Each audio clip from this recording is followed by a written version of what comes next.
नमस्कार, मी राहुल कुलकर्णी. तुमचं एनडीटीव्ही मध्ये स्वागत आहे आणि मला आनंद आहे की महाराष्ट्रातलं ज्युडिशरी मधलं अत्यंत आदरानं जे नाव घेतलं जातं आणि वेगवेगळ्या वर्तमानपत्रामध्ये वेळोवेळी अत्यंत परखड भाष्य करणारं लिखाण करणारे बॉम्बे हायकोर्टाचे दुसऱ्या क्रमांकाचे वरिष्ठ न्यायाधीश होते ते सत्यरंजन धर्माधिकारी सर आता आपल्यासोबत जोडले गेलेले आहेत. सर, तुमचं स्वागत आहे एनडीटीव्ही मध्ये. नमस्कार नमस्कार.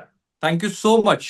माझं प्रिव्हिलेज काय आहे मी तुम्हाला सांगतो की ज्युडिशरीच्या अनुषंगानं एका अशा नियुक्तीमुळं खूप मोठा वाद देश पातळीवरती पण सुरू झालेला आहे.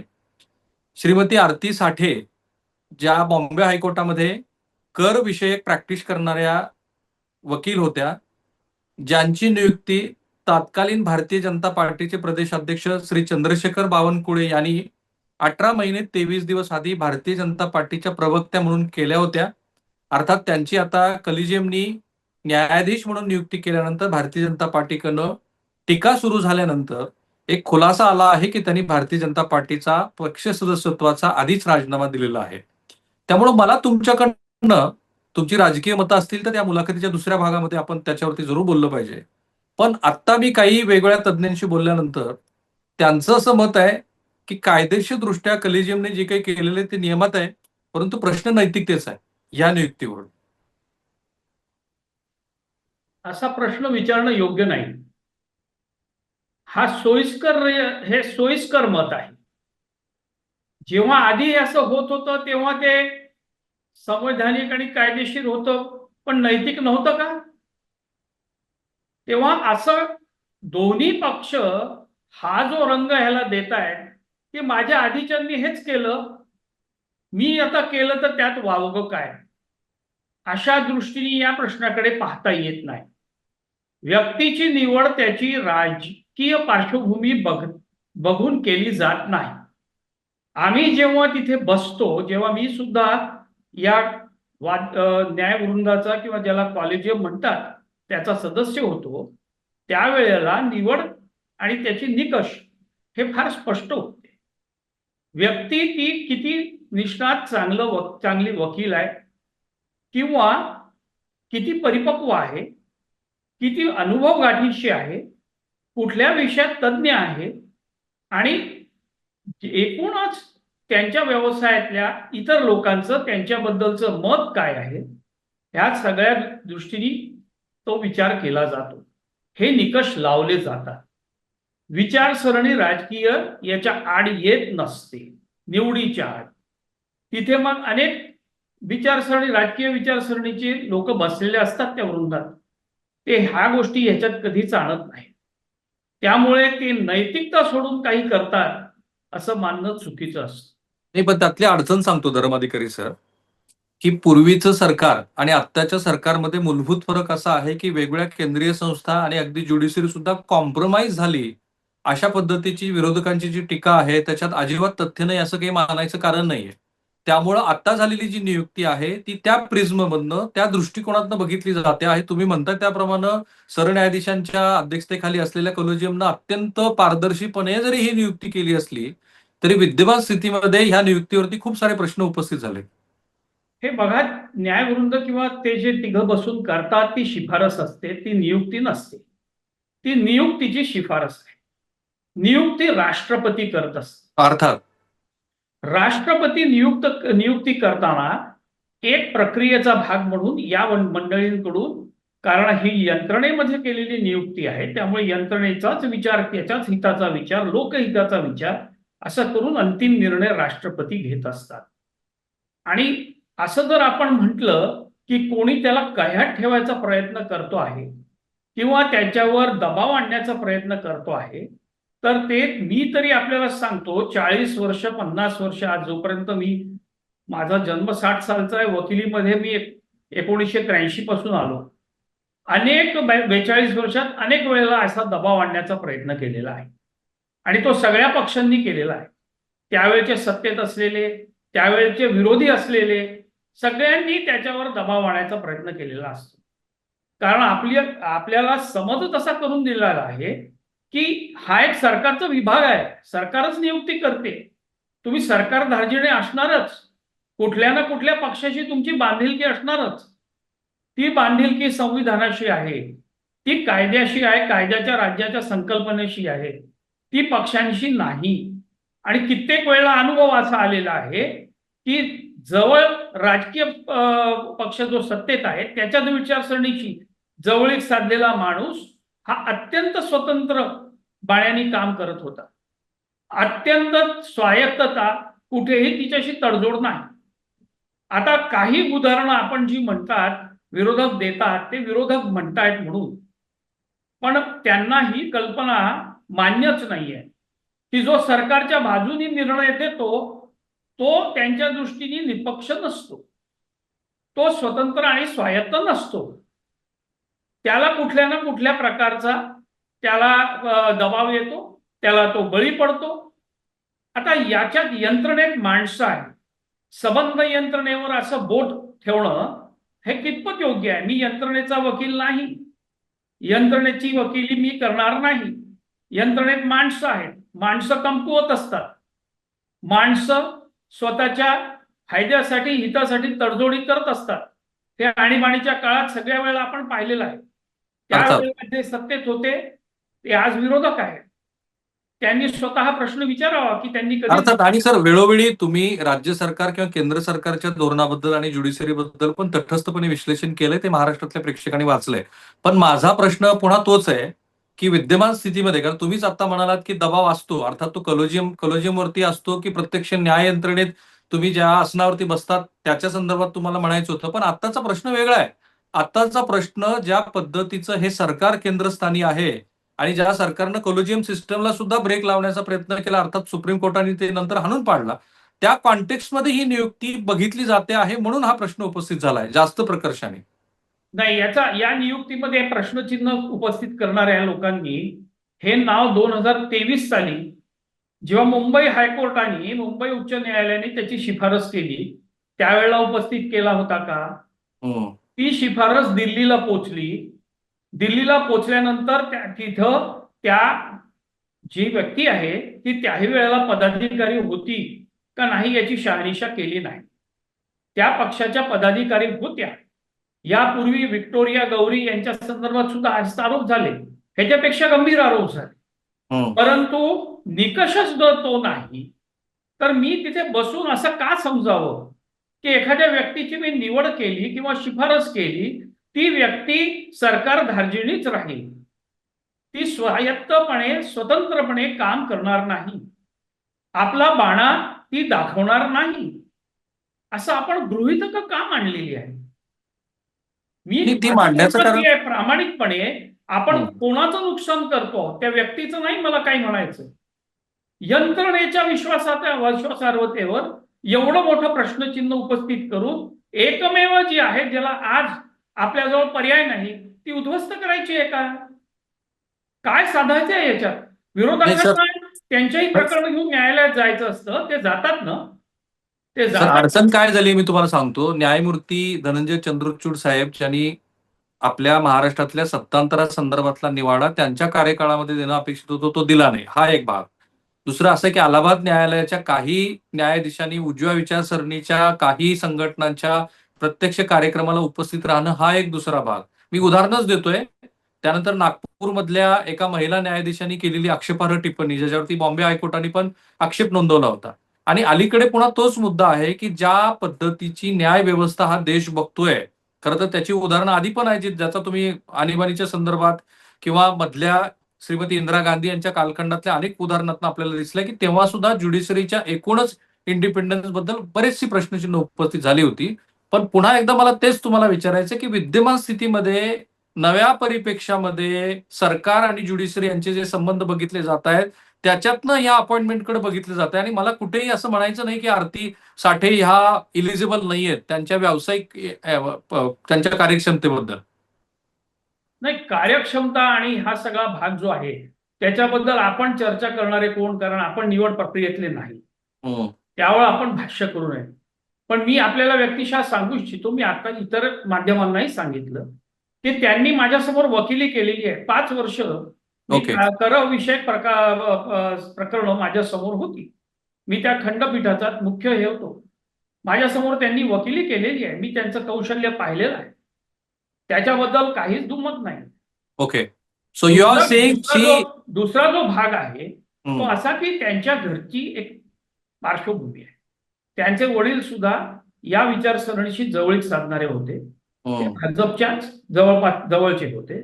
त्यांची आई सुद्धा राजकीय पार्श्वभूमी असलेली व्यक्ती निपक्षपणे निर्भयपणे न्यायदान करू शकत नाही हे गृहीतक मांडू नये. त्यांनी न्याययंत्रणेचं नुकसान नाही होते, देशाचं नुकसान होत आहे. आपल्याला एकमेव संविधानामधून मिळालेले हे सगळ्या ज्या प्रणाली आहेत, या यंत्रणा आहेत, मग त्याच्यामध्ये निवडणूक आयोग असो, तिथे माणसं आहेत. इंदिरा गांधींच्या वेळेला सुद्धा त्या परत सत्तेवर आल्यावर त्यावेळी जे ज्येष्ठ न्यायाधीश होते PN भगवती, त्यांनी त्यांना फुलांचा गुच्छ पाठवला होता. ते त्या व्यक्तीचा होता ना, तो यंत्रणेमार्फत होता का? अशा व्यक्ती सगळीकडे असतात. काहींना इतर गोष्टी साधायच्या असतात, निवृत्तीनंतरचा वेध लागलेले असतात, काहींना इतर स्वार्थ असतात, काही झाकायचं असतं. अशी व्यक्ती अशा मंडळी सगळ्या यंत्रणेत सापडतील आपल्याला. फाईन. एक वेगळा परंतु त्या प्रश्न, यंत्रणेला त्याच्यावरून आपण हाणत बसायचं का? तिथे सगळेच असे आहेत का? इथे एकटे गवई साहेब होते का मुंबईचे? इतर दोघं होते ना, न्यायमूर्ती सूर्यकांत होते, न्यायमूर्ती विक्रमनाथ होते. या तिघांनीही त्यांची मुलाखत घेतली, इतरही उमेदवारांची मुलाखत घेतली. त्याबद्दल आपण काही बोलत नाहीये.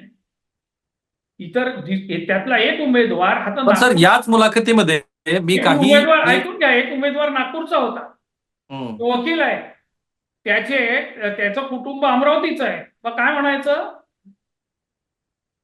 असं आपण सुचवून नाही. मला हाच प्रश्न तुमचाच धागा पुढे घेऊन जाणारा, पण थोडासा वेगळा प्रश्न विचारणारा. ज्या व्यक्तींनी, ज्या वकील महोदयांनी अशा न्यायमूर्ती पदासाठी मुलाखती दिल्या, त्यातल्या काही लोकांशी मी बोललो, तर ते असं म्हणाले की आमचं पॉलिटिकल अफिलिएशन काय आहे ह्याबद्दलचे सुद्धा काही प्रश्न आम्हाला विचारले गेले. काही केसेसमध्ये तर असं लक्षात आलं की तुम्ही एखाद्या विशिष्ट राजकीय त्यांच्या वरिष्ठ नेत्यांच्या संपत्तीविषयी तुम्ही काही केसेस लढल्यात का, अशीही विचारणा झाली.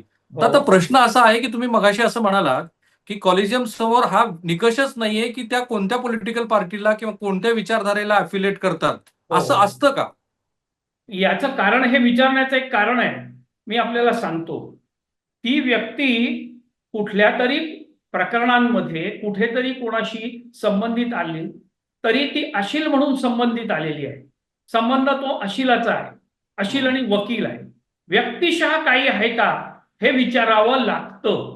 याचं कारण हितसंबंध कुठे गुंतले आहेत का? केवळ राजकीय पक्षाचं नाही म्हणत मी. अनेक वेळेला तुमचे उद्योग आणि उद्योग व्यवसायातले लोक तुमचे पक्षकार असतात, काही त्याच्यामध्ये कंपन्या असतात, संपूर्ण तुमचं कॉर्पोरेट सेक्टर असतं, तुम्ही त्या कंपनीचं काम केलेलं असतं. त्यावेळेला हा प्रश्न उपस्थित केला तर याचा अर्थ असा होतो का की आज जे दोन प्रमुख उद्योग आहेत, उद्योग घराणी आहेत, त्यांच्याशी तुमची जवळीक आहे का, असं विचारलं तर काय होणार आहे? तोही प्रश्न विचारला असेल. मुलाखत आहे ती, शेवटी माणसाला जोखायचा आहे. तो कमकुवत होऊ शकतो का? त्याच्यामध्ये किती कणखरपणा आहे? तो प्रश्नाची उत्तरं देताना त्रयस्थ माणसांशी, तसं नेहमीच ओळख नसलेली माणसं तिथं बसले आहेत, ते जोखतायत आणि त्याच्या वकिली कौशल्यासोबत, अनुभवासोबत परिपक्व किती आहे तो. पण सर आपल्याकडे कोणी प्रयत्न केला, मी नंतरचा विचार करतो. गवई साहेब आणि त्यांच्या सोबतचे न्यायाधीश हे आता 60 पार झालेले आहेत. त्यांना पुढच्या पिढ्यांची सुद्धा काळजी आहे, देशहिताची काळजी आहे. असा माणूस इथे येऊन बसू नये की ज्याच्यावर दबाव आणला की तो सहज दबतो.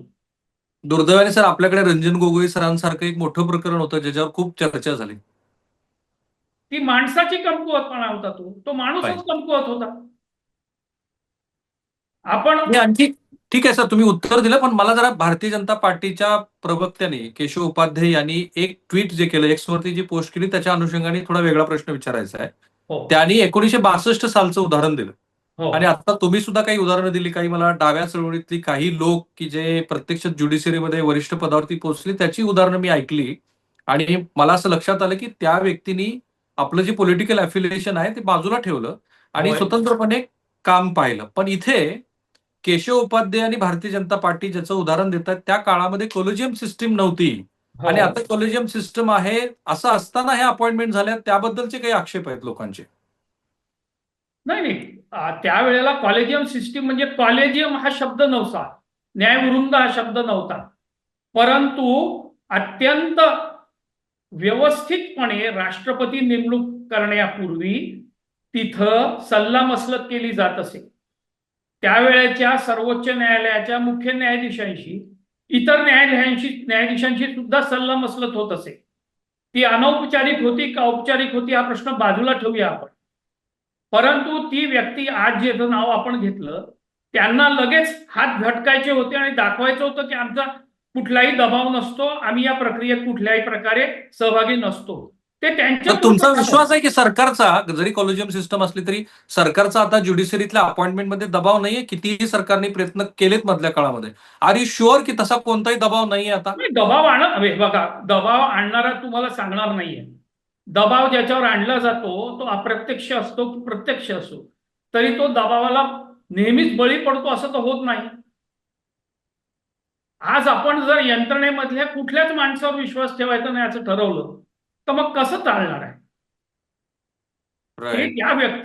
ती व्यक्ती आज ज्या सर्वोच्च न्यायालयाच्या मुख्य न्यायाधीशपदी बसते ती काहीतरी योग्यता पात्रता असताना बसते. हातून त्यांच्या चुका झालेल्या असतील, काही नेमणुकांच्या बाबतीमध्ये दावा उजवं झालं असेल, काही दबावाखाली झाले असतील, काही कोणी शिफारसी केल्या असतील. त्या काळामध्ये कॉलेजियम नसताना सुद्धा कितीतरी कितीतरी महान न्यायाधीश या यंत्रणेला मिळाले. कसे मिळाले? मग ते चंद्रचूड साहेबांचे वडील असोत, भगवती साहेब असोत, कृष्णा अय्यर असोत, न्यायमूर्ती मुधोळकर असोत, विवेम बोस साहेबांसारखे असोत, हे कुठून मिळाले? हे त्या त्या वेळच्या सरकारांनी केलेल्या नियुक्त्या होत्या ना, राष्ट्रपतींनी केलेल्या नियुक्त्या होत्या. त्या काय सगळ्या दुय्यम दर्जाच्या होत्या? त्या काय सगळ्या कमकुवत माणसांच्या होत्या? त्यामध्ये काही निघाले असे ज्याच्यामध्ये उदाहरणं दिली त्यांनी, बहरुल इस्लाम यांचं. असतात सर अशी आपण माणसं, सर अशी आपण वेस्ट माणसं असतात. राईट. आपण आपण आपण वेस्टमिनिस्टर आपला अनुभव जी आपण कामाशी आणलं पाहिजे. आपल्याला दैनंदिन जीवनामध्ये आपल्या अशी माणसं भेटत नाहीत का? पण फक्त अडचण काय मी सांगतो सर, अडचण काय थोडं व्यापक पद्धतीने मी मांडतो. आपण वेस्टमिनिस्टर मॉडेल स्वीकारलेलं आहे त्या होय युके मध्ये जिथून ते स्वीकारलं आणि अमेरिकेमध्ये तर थेट राष्ट्राध्यक्षच न्यायाधीशांच्या नियुक्त्या करत असतो कारण तिथं ज्युरी सिस्टम आहे. पण ती सोसायटी इव्हॉल्व्ह झालेली आहे. होय आपल्याकडची सोसायटी इतकी इव्हॉल्व्ह झालेली नाहीये आणि त्यामुळं हो लोकांच्या भुवया जेव्हा उंचावतात तर हो तुम्हाला असं वाटत नाहीये का की अशी पद्धती आपण खरोखर स्वीकारायला हवी होती की ज्या रामशास्त्री प्रभूंचा संदर्भ देऊन आपण या न्यायव्यवस्थेच्या बद्दलचे आदर्श सांगतो, तर अशा वेळेला ही अपॉइंटमेंट नसती झाली तर जास्त बरं झालं असतं असं तुम्हाला वाटतं का? मी आपल्याला स्पष्टपणे सांगतो, जे चाललं आहे त्याच्याशी मी सहमत आहे असं कृपा करून गृहीत धरू नका. फाईन. त्याची मी वकिली करत नाही. परंतु मला जे पाहिजे आहे त्या सुधारणा हव्यात, नुसते बदल नको आहे. जेव्हा जखम भळाभळा वाहत असते तेव्हा कुठेतरी आतमध्ये जाऊन बघायचं असतं, निदान करायचं असतं, औषधोपचार करावे लागतात. नुसत्या मलमपट्ट्या आपण लावत नाही. त्यावेळेला आपण नुसतं चेंज म्हणत नाही, रिफॉर्मची गोष्ट करतो. Reform means changes for the better. आणि ते कसे होतील ते आपल्यापासून सुरुवात होतील. या राईट. मंडळींनी सुद्धा विचार करायला हवा की दुसरं कोणी नाहीच आहे का? इतकी अपरिहार्यता आहे का की जर करविषयक प्रकरणांसाठी आपण त्या त्या विषयातला तज्ज्ञ वकील घेतो आहोत तर दुसरे कोणी नाही आहेत का? तर तिथे एक प्रश्न मी आपल्याला सगळ्यांना विचारतो. प्रथित यश वकील आहेत, अतिशय चांगले वकील आहेत, निष्णात आहेत, खूप पैसा कमावणारे आहेत, जीवनात सुखी आहेत, समृद्ध आहेत, ते या पद स्वीकारण्यास नकार देतात. कारण पदासोबत येणारी जबाबदारी नको असते. प्रत्येक पदासाठी तुम्हाला काहीतरी त्याग करावा लागतो. काहीतरी गोष्टी अशा सोडाव्या लागतात. काहीतरी तुमच्या जगण्याच्या आयुष्याच्या पद्धतीमध्ये जीवनाच्या आणि तुमच्या कंठण्याची पद्धत आहे, जगण्याची पद्धत आहे, त्याच्यात बदल करावा लागतो. तो करायचा नसतो अनेकांना. अनेकांना अच्छा, जबाबदारीच नको असते. आणि ठीक म्हणून आहे. काही वेळेला तुम्हाला सुमार दर्जाच्या वकिलांची सुद्धा हे झालेली दिसेल निवड. पण अर्थात आरती साठे यांच्याबद्दल मी बरेच कौतुकाचे शब्द ऐकले आणि तुम्ही स्वतः तर म्हणालात. हा हा त्याच्यातला चांगला भाग आहे असं नाही म्हणायचं का आपण? म्हणूनच मी तुम्हाला हा नाही प्रश्न म्हणायचं. विचारतो की तुम्ही डायसवरती होतात 5 वर्ष त्यांनी तुमच्यासमोर प्रॅक्टिस केली. मी अनेक जणांशी बोललो आणि मला असं लक्षात आलं की आरती साठे यांचं पॉलिटिकल अफिलिएशन काही जरी असलं तर कर विषयक त्यांचा अभ्यास चांगला आहे. चांगला तुम्हाला आहे. एखादी दुसरी केस आठवते अगदी पटकन की तुम्हाला वाटलं की अरे ह्या वकील खूप शार्प आहेत म्हणून? नाही, त्या म्हणून त्यांची व्यक्तिशा म्हणून म्हणताय, विचारताय की बाकीचे? नाही नाही, त्यांची व्यक्तिशा, कारण आपण एका नाही, व्यक्तीच्या अपॉइंटमेंट त्यांची बद्दल तयारी बोलतो. चांगलीच होती. तयारी चांगली असायची. बऱ्याच त्या प्रकरणामध्ये गुंतागुंतीची असायची. त्यामुळे ते त्यांच्यापेक्षा ज्येष्ठ वकिलांना तिथे आणत असत. त्यांना ते चांगल्या प्रकारे सहाय्य करत असत. सगळी पार्श्वभूमी चांगली आहे, सुसंस्कृत सभ्य आहे, चारित्र्यवान आहे. तिथं काही अच्छा. तुम्हाला उणीधुणी काढण्याचं मिळत नसताना राजकीय पार्श्वभूमी काढून त्या नुसत्या व्यक्तीवर आपण अन्याय करत नाहीये, तर त्याच्या सोबत हे 6-7 जण बसतात निवड प्रक्रियेत.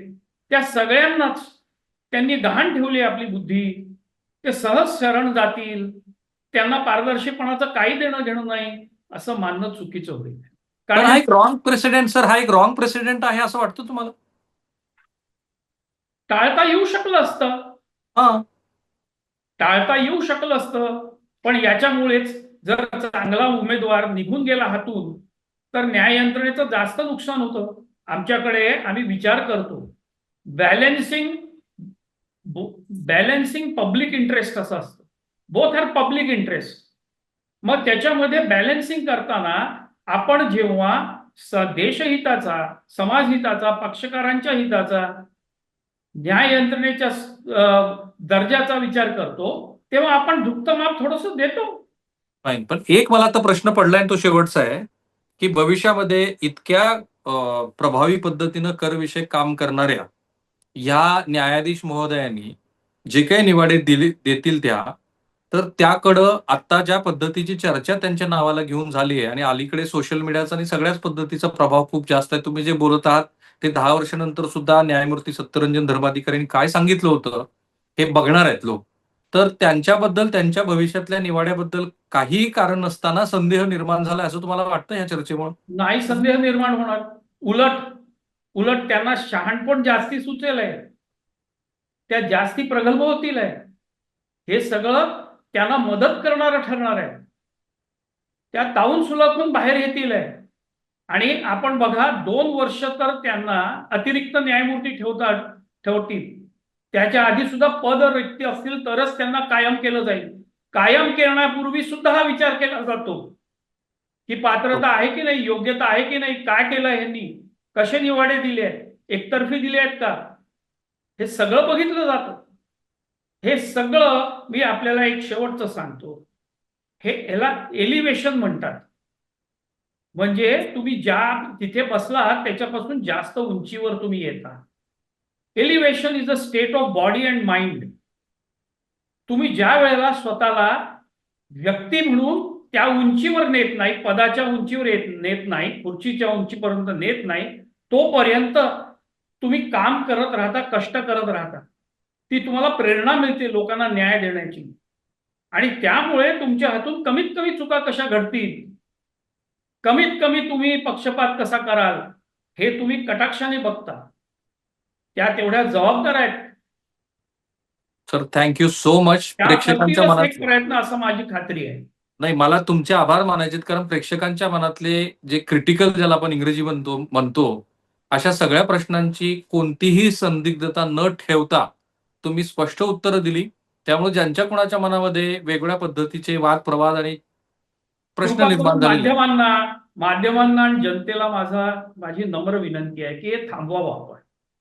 आपण एक व्यापक हित आहे त्याचं रक्षण करावं. आज माझं त्याबद्दलचं सर न्याय यंत्रणा माझं कोलमडून त्याबद्दलचं पडावी, नाही हे चारही स्तंभ कोलमडून पडावे असे प्रयत्न होत असताना आपण वेगळा विचार केला पाहिजे. Thank you so much sir. तुमचे हे विचार लोकांसमोर आहेत आणि मला खात्री आहे की लोकांचं त्यांच्या ह्या तुमच्या म्हणण्याबद्दलचं जे मत आहे ते ही तुमची मुलाखत टीव्हीवरती प्रसारित झाल्यानंतर जेव्हा युट्यूबवरती आम्ही पोस्ट करू त्यावेळेला त्या व्हिडिओच्या कमेंट बॉक्समध्ये ते जरूर टाकतील. सर थँक्यू सो मच वेळात वेळ काढून आणि तुम्हाला ह्या न्याय व्यवस्थेबद्दल काहीतरी आस्था आहे ह्यासाठी तुम्ही ह्या सगळ्या प्रश्नांची निसंदिग्ध शब्दात उत्तर दिली त्याबद्दल आभारी. Sir thank you. थँक्यू.